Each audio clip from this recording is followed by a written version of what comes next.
Before we get into the video, could everyone please subscribe to my Endless Diary Tales channel? Thank you so much. Are you free right now? Come to the Civil Affairs Bureau. That cold, emotionless voice came from Ethan over the phone. Ethan and I have been married for 4 years. Today is our wedding anniversary. I was carefully preparing a surprise for him, yet he suddenly called to tell me he wanted a divorce.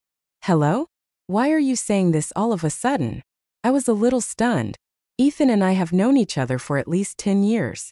When he was in college, I used the allowance my family gave me to support him so he could focus on preparing for graduate school without distractions.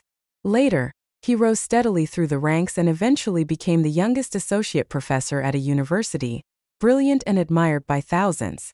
I, on the other hand, followed my family's arrangements and got engaged, then married to him. Ella, the person I've always loved, is Diane, but the one I love is gone. I had no interest in wasting words with him anymore. I'll go to the Civil Affairs Bureau now. Whoever refuses the divorce is a coward. I, Ella, have lived a smooth life. I've never faced any real setbacks, but now I've discovered that the husband I've been married to for 4 years has always loved someone else. That's emotional betrayal. When we arrived at the Civil Affairs Bureau, Ethan looked indifferent. His features were sharp and cold, but the redness at the corners of his eyes drew attention. He was dressed in a sharp black suit with a white flower pinned to his chest. He looked like someone who had just attended a funeral. What right did you have to attend Diane's funeral as her husband? I wanted to laugh. If he was Diane's husband, then what did the 4 years I spent sharing a bed with him mean? Was I just a tool, someone to keep him company? I was angry. If you liked her, why didn't you say so earlier? Did I ever stop you? Ethan's icy gaze swept over me. His eyes gleamed with a cold light. He said flatly, "Back then your father invested so many resources in me. If I didn't marry you, do you think he would have let me continue my academic career? You got everything so easily, yet look how badly you hurt Diane." I snapped. Who asked me to help you in the first place? As far as I remember, the only connection between Ethan and Diane was back when I was in college. Diane once went viral online with a short bragging essay that caught the school's attention. Ethan secretly helped her publish papers and recommended her for graduate school. That was an abuse of authority. At the time, I didn't want the matter to get out of hand and drag Ethan down with it, which could have ended his academic career. So my family and I spent a fortune to suppress the issue. We kept it limited to small circles within the school. With my family's help, Ethan was ultimately protected. He only received a disciplinary warning, but Diane was punished by the school and had to transfer to a university in another province. Thinking back, Ethan closed his eyes to hide the pain in them. If I could go back in time, I'd rather let my reputation be. I destroyed her life rather than leave her without a home. Ethan and I quickly signed the divorce papers at the Civil Affairs Bureau. On the way back, just as I was turning at an intersection, a large truck suddenly swerved and crashed into my car. The impact was so strong that I started to lose consciousness. In my days, I saw Ethan get out of his car. After all, we had been husband and wife. I reached out my hand to him, pleading for help. "Please just call an ambulance. Just take me to the hospital." But Ethan deliberately avoided my blood-covered hand with a look of disgust. He let out a cold smile. "Ella, this is karma. I loved her long before. All these years I've been secretly keeping track of her. If you hadn't heartlessly refused to save her back then, Diane and I could have been together already. You saved me, fine, but why didn't you save Diane too? Because of you, she was forced to transfer to another province." Faced with his accusations, I gave up resisting. I let out a powerless laugh. How stupid. And I wasn't just talking about Ethan, I was talking about myself too. I shouldn't have saved either of them, just like now. Before walking away, Ethan left one last sentence. "You're on your own." We had been married, yet Ethan hated me so much that he wouldn't even bother to save my life. As I realized I was dying, one thought kept echoing in my mind.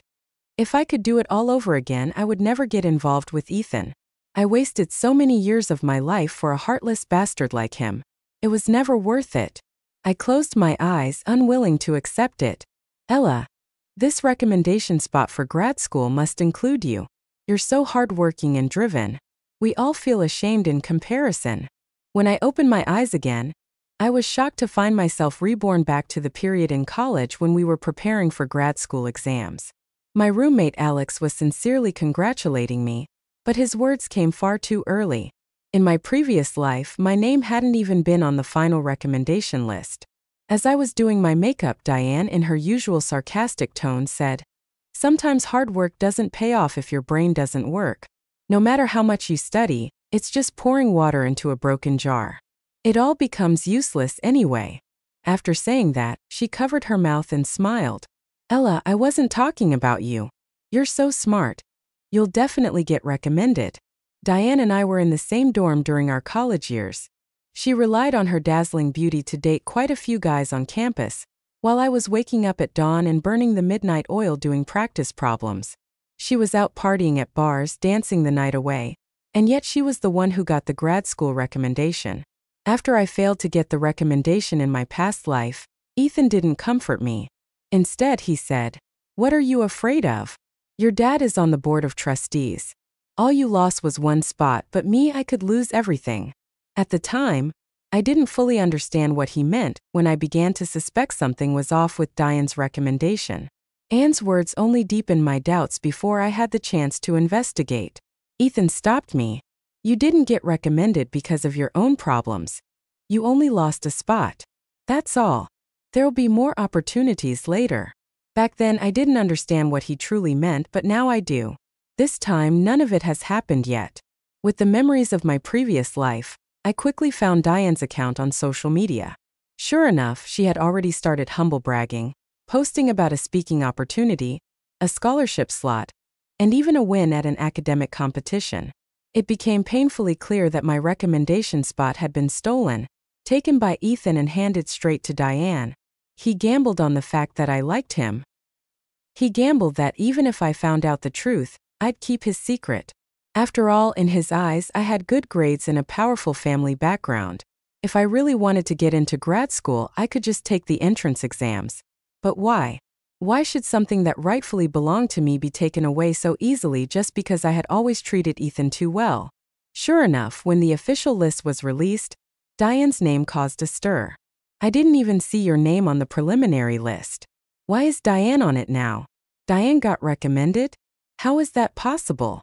My roommates had witnessed everything she had done. Seeing her on the list was completely beyond their comprehension. Diane had just returned to the dorm full of smugness. She pouted unhappily. "What's that supposed to mean? Only Ella can get recommended, but I can't? If you have a problem with it, go look into it yourselves. I published 2 papers this year. If you're capable, you can do the same. Ella won't mind. Her dad is on the board of another university. Unlike you guys, she's seen the world." For a moment, no one could respond. After all, there were only so many spots. The behind-the-scenes dealings were complex. If Diane had gotten in through an exception for publishing papers and competitions, they didn't know enough to argue. Even if no one believed it, there was no solid way to refute her. Diane lifted her chin like a proud peacock and smiled at me. "Ella, don't be discouraged. You're so smart. If you didn't get in through recommendation, you can just take the test instead, right?" With that, she stopped pretending and went back to her seat. I hadn't had time to ask my father to help investigate the shady dealings behind Diane's recommendation. At that moment, I didn't have any proof and couldn't say anything in the dorm. But karma always strikes like a tornado. That same night, Diane's personal account, which had thousands of followers who shipped her with Ethan, suddenly updated. She posted a 500-word essay proudly flaunting her success. In my previous life, I hadn't even had time to read it before she deleted it. This time I moved quickly. I saw everything clearly. No wonder Ethan had been involved in all of this. Diane had spelled it out in her post, plain as day. Sometimes when a professor's brother treats you too well, there's nothing you can do. I already told him I didn't want to go to grad school, but he insisted he wanted to spend more time with me. In the end, he found a way to get me recommended. My feelings today are really complicated, but honestly, being someone's top priority feels kind of nice. In order to attract more followers and solidify her persona, Diane always paired her humble brag posts with a few well-selected photos just to make everything seem real. This time was no different. She even attached a blurred-out screenshot from the university portal, showing her name on the official recommendation list. Once a post like that gets amplified, it's bound to draw attention from other students and scrutiny from the school. In my previous life, the information hadn't spread fast. Diane noticed something was off and immediately deleted her post. I never even got the chance to read it. When I saw Ethan being dragged into scandal, knowing it would damage his image in the future, I stepped up on my own. I threw money at the problem to help him get through it smoothly, clearing his name so his career could take off without a hitch. But this time, Ethan wouldn't be so lucky. In my past life, I used up all the allowance I had saved since childhood, over $100,000, to help Ethan suppress the controversy. Not this time. I was done meddling. I was just about to put my phone down and take a shower when I caught sight of Diane's reply to a comment under her post. She seemed proud of herself. So what if you study day and night? Still useless. My grades might not be good enough, but there will always be someone willing to pave the road for me. That comment hit me like a slap. In an instant, I remembered how Ethan had coldly refused to save me in my past life, all because of her. I couldn't hold back anymore. So you want to play the seductive academic sweetheart? Fine, I'll throw $100,000 into the game and send the two of you to the trending list together. Sweet, sweet couple. Let the whole internet see what you're made of. I dropped the money, and results would follow soon enough. The more arrogant Diane was now, the more infamous she would be later. I couldn't wait to see it unfold. The next morning, Diane was overjoyed as she picked out a beautiful dress. She practically beamed as she told us, "My boyfriend's coming to pick me up. We're going to a French restaurant to celebrate my grad school recommendation." I told him not to go overboard, but he insisted on spending the money for me. He said this kind of small expense is nothing to him.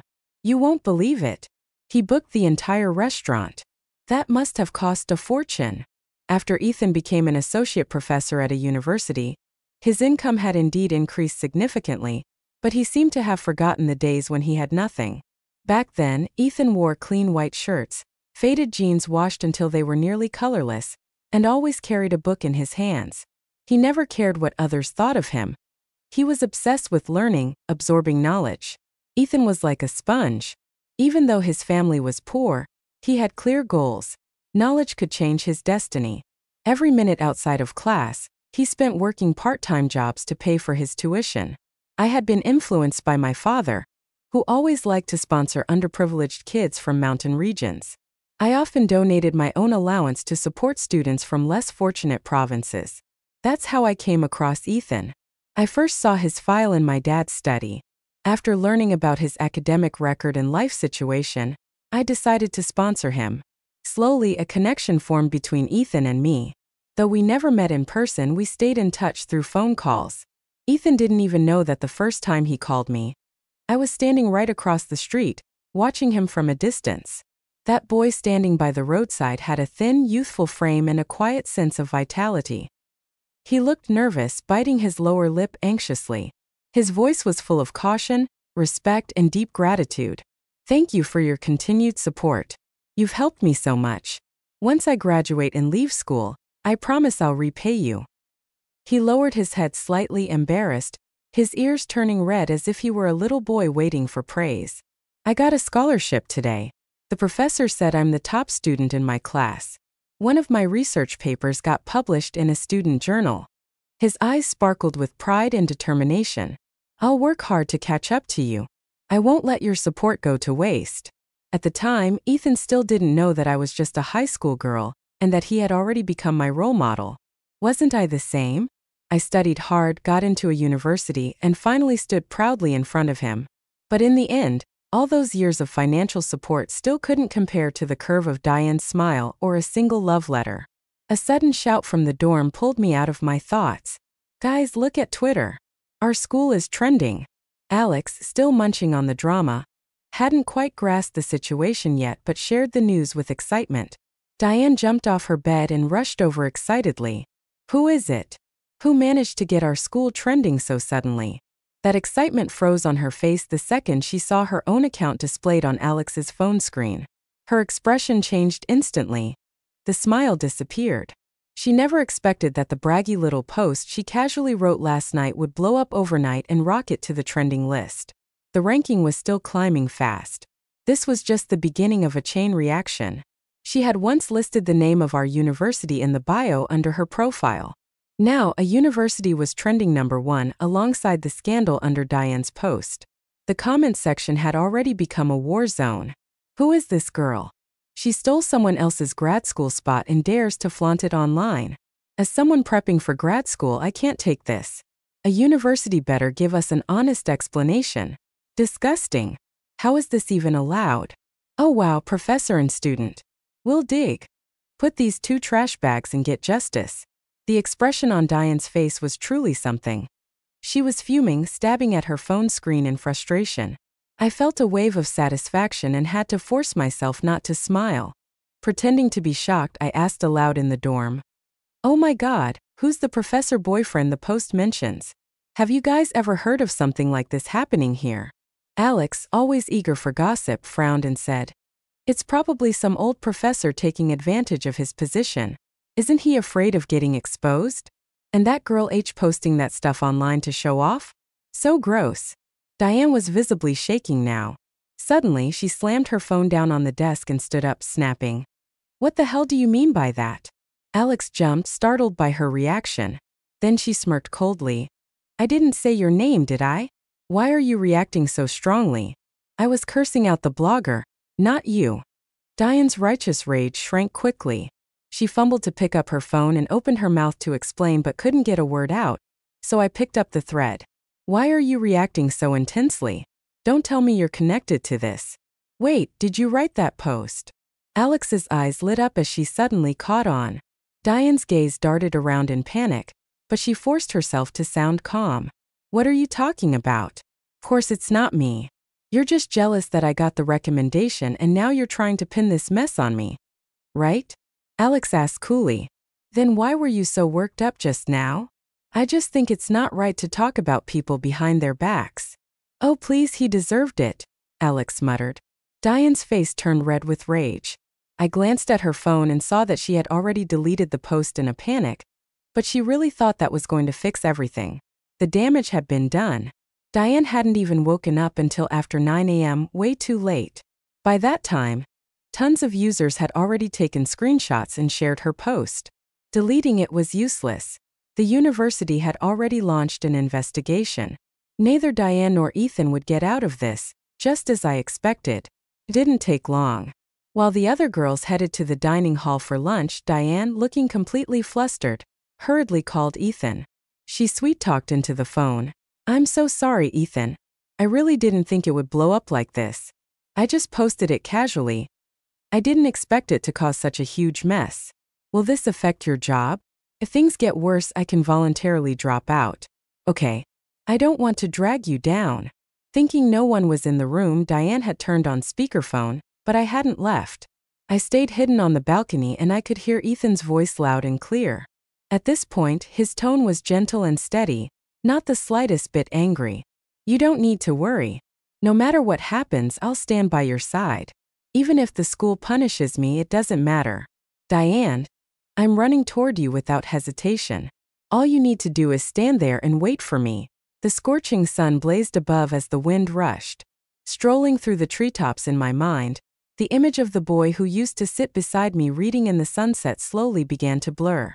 Back then, he said, Ella, I want to become the pride of a university. I want to be your support. One day, I'll marry you with everyone's blessing. Turns out, people always have 2 sides. In front of others, Professor Ethan was cold, noble and reserved, but he could pour out his heart to me and just as easily turn and run wholeheartedly toward Diane. I stepped back into the dorm from the balcony. Diane turned pale the moment she saw me. Ella, why are you here? I thought you went out. Before I could reply, she cautiously asked, were you eavesdropping on my call just now? How much did you hear? Do you know how shameless that is? I let out a soft laugh. As shameless as you, I replied. She choked on her words, glaring at me with red, furious eyes, but she couldn't come up with a response. I found it amusing. At this point, Diane was probably eating, sleeping, and panicking every minute, terrified someone would trace the account back to her, even more afraid of the university's investigation. This dorm isn't your private property, I said. Why are you so jumpy? What dirty secrets are you hiding that make you so nervous? Diane bit her lip, her eyes filled with tears as if someone had wronged her. Just then our other roommates returned, chatting loudly as they walked in. I still can't believe someone like that came out of our school. So shameless. If I ever find out who it is, I'm going to crack their skull open. Seriously, what kind of garbage are they hiding in that head? Diane shot us a vicious glare before storming out, slamming the door behind her. Over the past few days, her now infamous post had stayed at the top of Weibo, the buzz refusing to die down. It had triggered widespread public discussion, and things had reached a point where the school could no longer cover it up. They had no choice but to act. Soon, the university's official Weibo account issued a public statement. We are currently investigating a serious matter involving our institution. A dedicated task force has been formed, and we will deliver a full explanation as soon as possible. Under the announcement, the comment sections exploded with speculation. It's some sleazy old professor. This girl's been exposed, but I bet there are more victims out there. These professors with power who don't do their job, of course, they'd use that power to threaten students. The school better investigate thoroughly and get rid of the rot. Ethan, the university's youngest associate professor, he's always been my ideal. I can't believe someone like him would be involved in this. I hope he stays true to who he was. No way it's Ethan. He's young, successful, and earned his position through sheer talent. No one understands how hard that journey is more than he does. Why would he throw it all away? Stop making baseless accusations. I saw his interview once. His way of speaking, his mannerisms, he was like a movie star. He's not just a professor, he's the pride of a university. Even if every student on campus gathered to guests, no one would dare associate Ethan's name with the scandal. Knowing his class wouldn't end for a while, I went directly to his private office, relying on memories from my past life. I opened the lowest drawer in his desk and found the journal hidden inside. Inside the journal was a pink envelope, a love letter from Diane. After pulling out the letter, I returned the journal to its exact place. In my past life, I had discovered that Ethan had kept this letter hidden in his journal. It led to a huge fight between us. I remembered him sitting silently on the couch, rubbing his temples in exhaustion, sighing like he was sick of everything around him. It wasn't until I placed the letter right in front of him that he finally reacted. Why did Ethan keep Diane's love letter? I always knew that Ethan was popular with female students. Every year he received countless love letters, but he never paid any attention to them except for Diane's. Her letter he had carefully tucked away in his journal. He gently ran his fingertips over her name, eyes lowered, hiding emotions I couldn't read. He said, "Ella, don't make a fuss. It's just a letter." I must have forgotten to throw it away and stuffed it in there by accident. How perfunctory. When a man doesn't love you, even an explanation feels unnecessary. Only now do I realize what Ethan was hiding wasn't just a letter, but also his deep love for Diane. Since starting his job, the first student Ethan ever sponsored was Diane. On the surface, she was just a scholarship recipient, but behind the scenes, he pampered her like some academic temptress. It was as if Ethan had forgotten he was engaged to me, that he was in name my fiancé. I tightened my grip as I looked at the date on the letter. Diane had given it to Ethan exactly a month ago, and during that entire month, she had rarely come back to the dorm at night. Whenever she did, she would constantly hint about how amazing her boyfriend was. How disgusting. So they had already slept together long ago. Click. The office door suddenly opened. I quickly shoved the letter into my bag and turned around calmly. Ethan had just come back from class, a book still in his hand. His frame was lean, and under his narrow brows were those cold, clear eyes. His expression was composed. He pressed his lips into a straight line and took a moment before removing his glasses. He asked coolly, "Ella, what are you doing here?" "I just wanted to let you know that I'll be attending your public lecture tomorrow afternoon." Ethan had a scheduled open lecture the next day. As a well-known young professor, his lectures attracted most of the student body. Even school administrators planned to attend. Ethan frowned impatiently. "There's no need to come all this way just to say something so trivial." Then he glanced at me again. "Is there anything else?" "No, that's all." In my past life, I had seen Ethan as the person closest to me, second only to my parents. Years of idealism shaped how I saw him, to the point where I never noticed the indifference and distance hidden deep beneath his calm surface. When the time came for his lecture, I didn't show up as expected. I waited until every student had taken their seat, until all the school leaders had arrived. Then, halfway through Ethan's passionate, emotionally charged speech, I finally walked into the lecture hall. Minute by minute, time passed. Then, finally, at the height of Ethan's performance, my father appeared at the back of the room, flanked by school administrators. "Ethan, please stop your lecture." Never in the university's history had a professor's lecture been cut off midway. Ethan was the first and hopefully the last. "I'm still in the middle of class," he replied. "The school is asking you to stop. You are required to cooperate with an internal investigation." My father had tried to be merciful, offering Ethan a final shred of dignity. His tone was polite. He hadn't publicly humiliated him. But my father was far too kind. I didn't like that this opportunity had come at great cost, and I wasn't about to let it slip away. I wanted to see exactly how Ethan, now disgraced, planned to give Diane a home. Step by step, Ethan walked down from the podium with his back turned. He couldn't see what had just appeared on the giant screen behind him. It was Diane's love letter. I had arranged for this moment. It was my little surprise just for him. The letter was displayed in full view, bearing the private words of a young girl's heart. Every sentence was filled with affection for Ethan. "Dear Professor Ethan, it all began with love at first sight when I found out that you were the kind-hearted man who had been sponsoring me anonymously. My admiration deepened. No one should meet someone so dazzling when they're too young. I was foolish to think I could hold on to you, but Professor, would you give me a chance?" At the end of the letter, 5 bold characters marked her name. "Love, Diane." And just like that, what was meant to be a solemn academic lecture turned into complete chaos. All the students in the room began whispering and gossiping about the relationship between Diane and Ethan. Ethan, being escorted out of his lecture by a board member, could only mean one thing. It was connected to the web scandal. Once Diane's love letter was exposed, her account was inevitably traced. That meant the professor boyfriend she mentioned in her post was none other than Ethan. The entire lecture hall was in shock. "Oh my God, Professor Ethan. He always seemed so cold and untouchable. How could he do something like this? The illusion is shattered. Diane is disgusting. A campus beauty? More like a complete joke. I can't believe I go to the same school as her. What a disgrace." Diane's face turned pale with rage. One student stood up. "What are you guys even talking about?" Most of the students at the university were top of their class. No one was going to back down. "Of course we're talking about you, you brainless thief. Do you know how we work staying up late doing problem sets? Do you even know how hard advanced math is? What gives you the right to whine a little and just get handed a grad school spot? This isn't fair to the rest of us. You're that blogger, aren't you? The one flaunting everything online. You dress all sweet and innocent, then backstab your roommates behind their backs, and you still dare show your face." The crowd grew angrier. More students stood up, yelling, "The school must investigate this seriously. We demand fairness." A wave of voices erupted through the room, banners raised high with the word unfair. This time the students weren't just venting. They were standing up for themselves, fighting for a chance at fairness, not just for now but for every student in the future.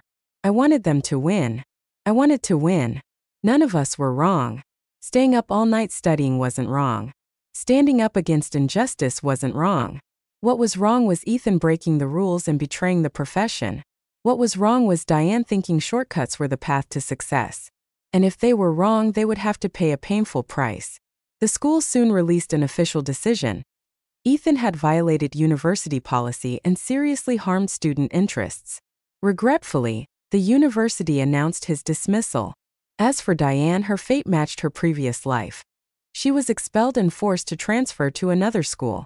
But this time, Diane didn't even pretend to be upset as she packed her bags in the dorm. She scoffed. "What's so great about the school anyway? You guys are just wasting your lives stressing over a stupid degree. My boyfriend is a university professor. Even if a university doesn't want him, do you know how many prestigious schools would kill to hire someone with his talent and reputation?" No one responded. She didn't care. She continued, I'm not going to some crappy university anymore. It's exhausting. Perfect timing, honestly. I'll just stay home and be a full-time housewife. He can earn the money and take care of me. So some people still dream of being a pampered little wife. As I was heading downstairs with Alex, we saw Ethan waiting by the building entrance for Diane to come out. Ella, I need to talk to you. I told Alex to go ahead and stayed behind to speak with him alone. He looked serious. Ella, I truly appreciate everything you did for me over the years, but I never had feelings for you. I raised an eyebrow and looked at him with a half smile. I don't need your feelings, Ethan. I know you're just lashing out. Deep down, you've always liked me, but what you feel isn't love.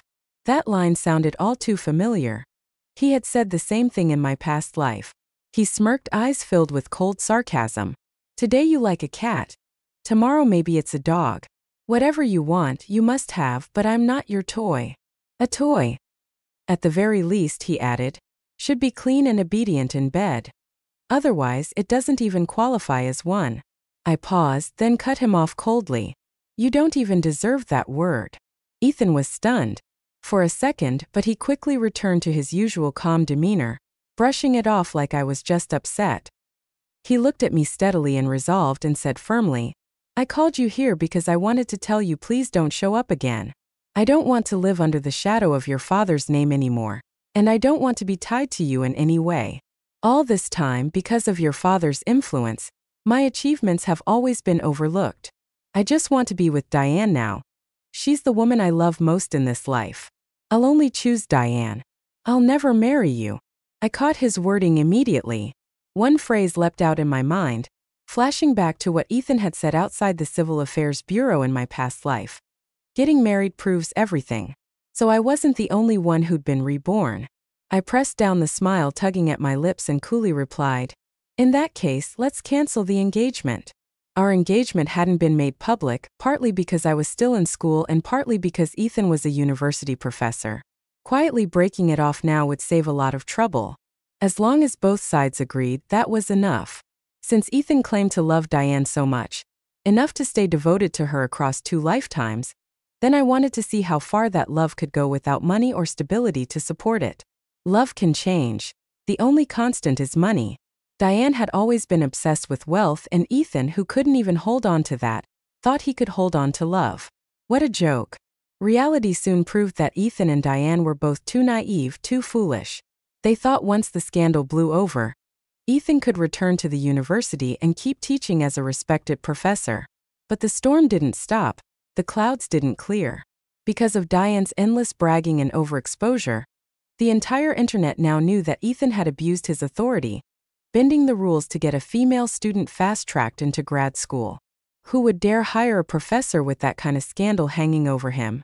No matter how brilliant Ethan's academic record was, no matter how talented he might have been, it couldn't make up for the damage he had done. Ethan and Diane moved into a rental apartment and began setting up their daily life, but everything cost money, from furniture to basic expenses. Soon enough, Diane started nudging him. Ethan, maybe you can't go back to being a college professor right now, but you could definitely teach at a high school, right? You're so talented. I'm sure plenty of schools would want you. After constant urging from Diane, Ethan finally caved and reluctantly submitted his resume to a few top-tier high schools.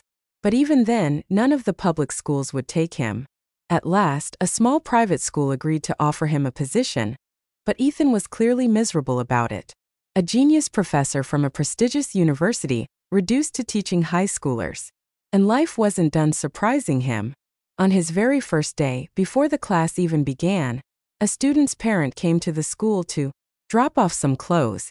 The moment she saw Ethan, her face darkened. She stormed into the classroom and snapped. So this is the professor who had a relationship with his student?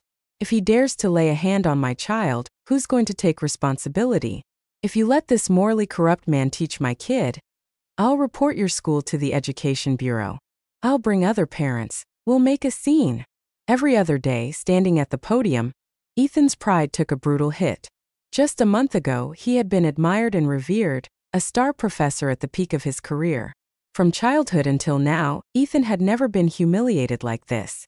He had always excelled, praised as a model student, a campus icon. the subject of countless girls' admiration. Apart from the financial struggles he'd faced in college, everything had been smooth. Even then, with my help, he had overcome those difficulties. He rose through the ranks effortlessly, showered with praise and applause, becoming the youngest professor at the university. And now, everything had been destroyed overnight. Ethan was no longer the idolized professor. He had become a man no school dared to hire. Even this nameless private high school looked down on him. The crushing humiliation slowly shattered his proud ego. With mounting pressure from outraged parents, Ethan was ultimately dismissed from the high school too. On his way home, it started pouring rain. He was drenched by the time he reached the apartment, soaked from head to toe. He slumped down on the couch like a lost soul, covering his face in agony. Diane walked out in her silk pajamas, perfectly made up, and stood in front of him. "Ethan, what's wrong?" "Trouble at work." He told her everything that had happened at school. Then, desperate for comfort, Ethan pulled her into his arms like a wounded animal seeking warmth. But Diane didn't comfort him. Instead, she said, "It's okay, Ethan. This will all blow over soon. You're so talented. If they don't want you, that just shows how blind they are. Once the drama settles, there'll be another opportunity. In the meantime, maybe you could take on some ghostwriting jobs. I know a few classmates who are about to graduate, and they're all looking for someone to write their thesis." Ethan stared at her in disbelief. He pushed her away. "I'm a university professor. Do you have any idea how much one of my papers means? And now you want me to ghostwrite for undergrads for money? That's academic fraud. My academic integrity my entire career. I won't do something like that." After everything that had crushed him in just one day, Diane's suggestion was the final blow. Her eyes reddened instantly, tears pooling. "I'm doing this for you. We need money right now, and I've been eyeing this new matching couple's necklace. I wanted to buy it for you. What did I do wrong?" Diane had always come from a poor background, and Ethan hadn't worked long enough to save much. A good portion of his previous salary had already been spent. Seeing her cry, Ethan's heart softened. He wiped her tears.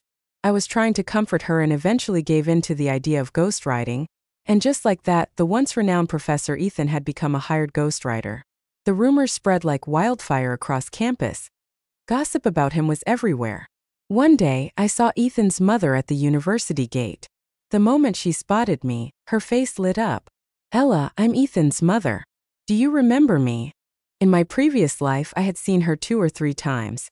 The first was the year Ethan became a professor.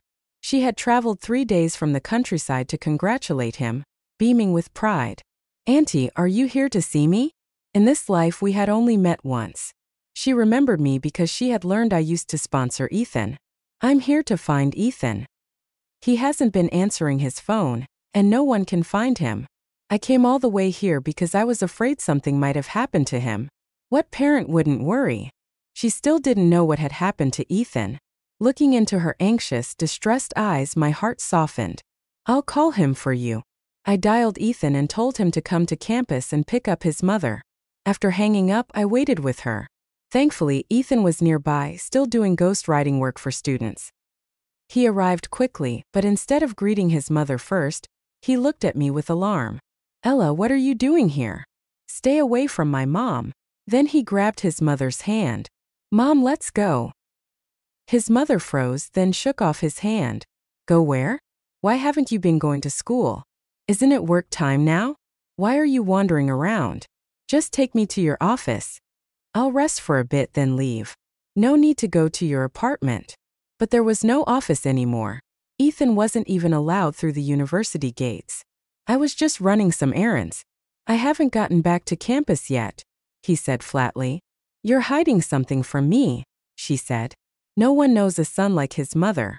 Ethan had always been obsessed with academics. He'd never leave campus unless absolutely necessary. He smiled faintly, brushing it off. "What could possibly happen to me? I'm still teaching just fine." Students passing by glanced over, recognizing him. "Hey, isn't that Professor Ethan? Didn't he get fired? He still has the nerve to show up here. He gave up his entire career for a girl. Now that's true love. What a romantic. Honestly, takes guts. I wouldn't be able to do it." "What do you mean?" He was willing. He stole someone else's spot and handed it to a student who spent all her time partying in bars. What kind of person does that make him? This is unbelievable. All the murmurs and judgments from the students made their way to Ethan's mother's ears. Her expression shifted rapidly, flushing red, then turning pale. Ethan's face drained of color. "Mom, please let me explain."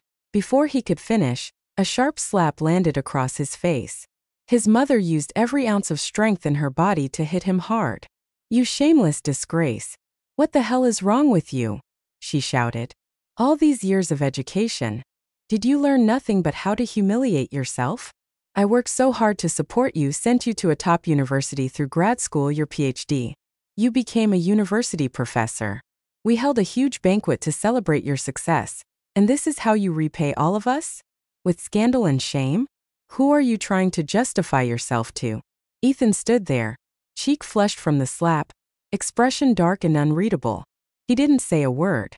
His mother's eyes filled with tears, grief, anger, disappointment, all tangled together.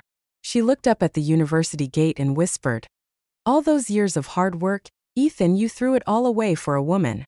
Was it worth it? You studied late into the night, skipped meals, practically lived in the lab. You don't need to apologize to me. But can you honestly say you haven't betrayed yourself? Ask yourself, do you regret getting fired?" Only then did Ethan react. His eyes locked in with hers, voice steady and deliberate. "No, I don't regret it." In that instant, it was as if the sky fell for his mother. She broke into sobs and suddenly dropped to her knees in front of the university gate. "If my son refuses to admit his mistake, fine. I'm his mother. I failed to raise him right. I'll kneel here and atone for him. I just hope the school will give him a second chance to make it right." Her kneeling cut deep into Ethan's pride. His face twisted with shame as he rushed forward to help her up. "Mom, get up, please get up." But she refused to move. Finally, Ethan lost his temper and snapped, "Can you stop making a scene here? Can't we talk about this at home? Do you really want to kneel here and embarrass yourself?" His mother glared at him, voice sharp and unrelenting. "And what about what you did? Are you not ashamed of that?"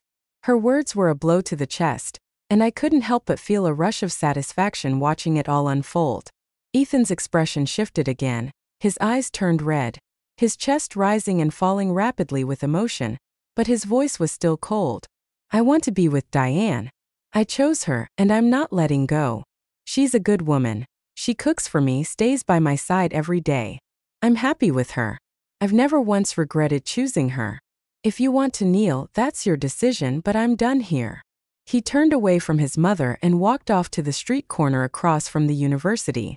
"I'd been Diane's roommate for years in college. No one knew her better than I did. She partied every night until late.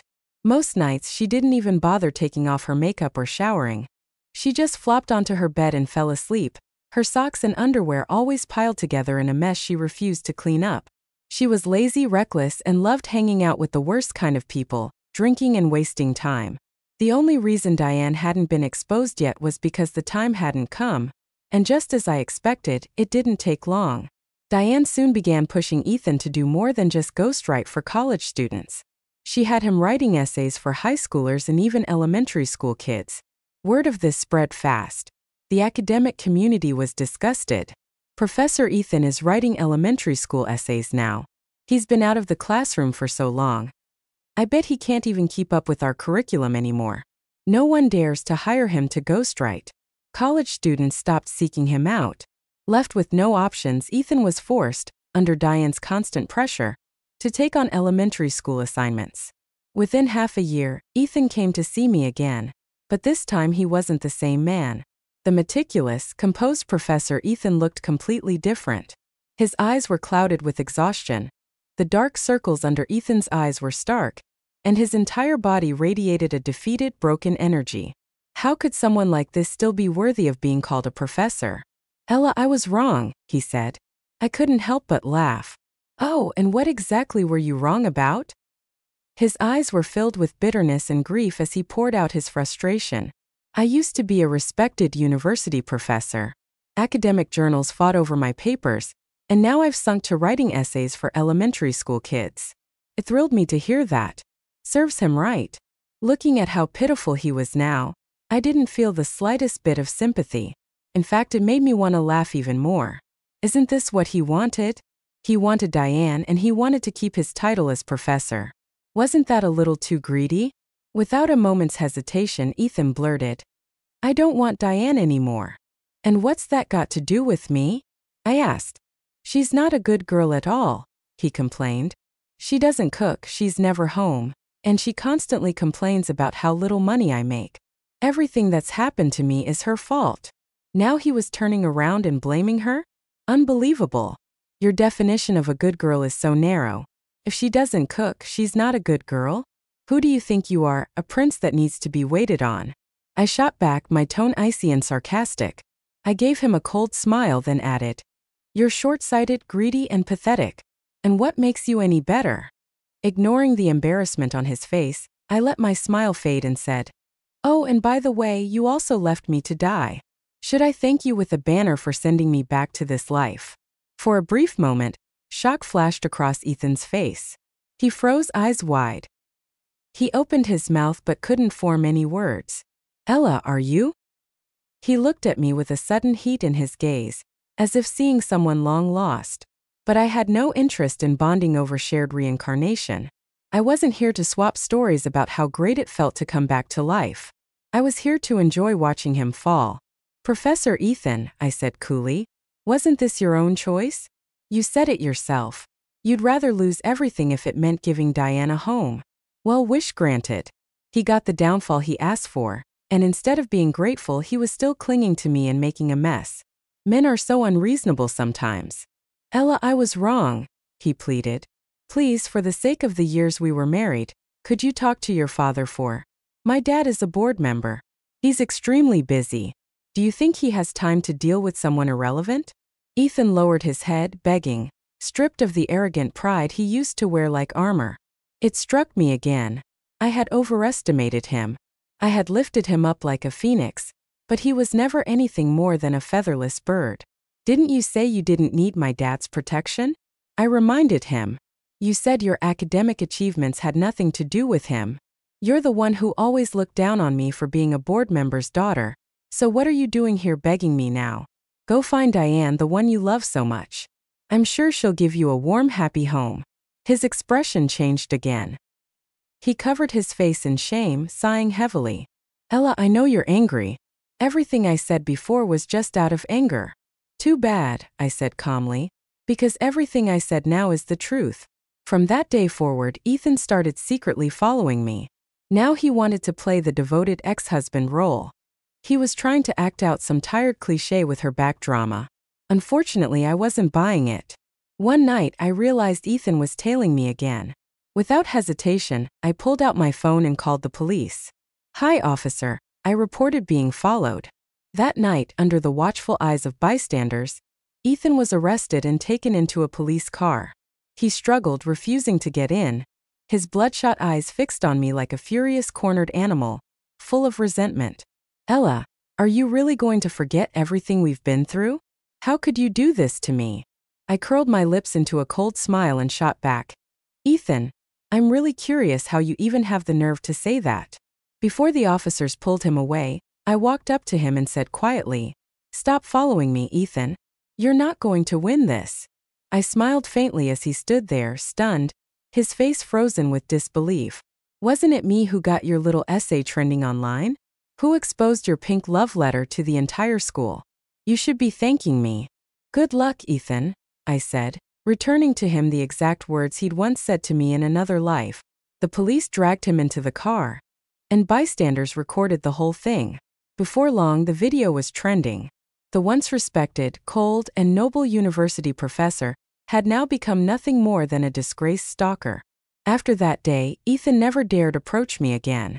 I passed my graduate school recommendation with ease, and using the experience and connections I'd gained in my previous life, quickly launched my own company. 3 years later, my company went public. To celebrate, I invited the entire staff to a bar. As I walked past one of the private rooms, I caught an unexpected sight. Diane, dressed in an ultra-short skirt, kneeling on the floor, serving drinks to customers. Her heavy makeup couldn't hide the dark circles under her eyes or the wrinkles on her face. When she failed to please a customer, he slapped her hard. She didn't even dare to fight back. Noticing I had been watching her, the bar ma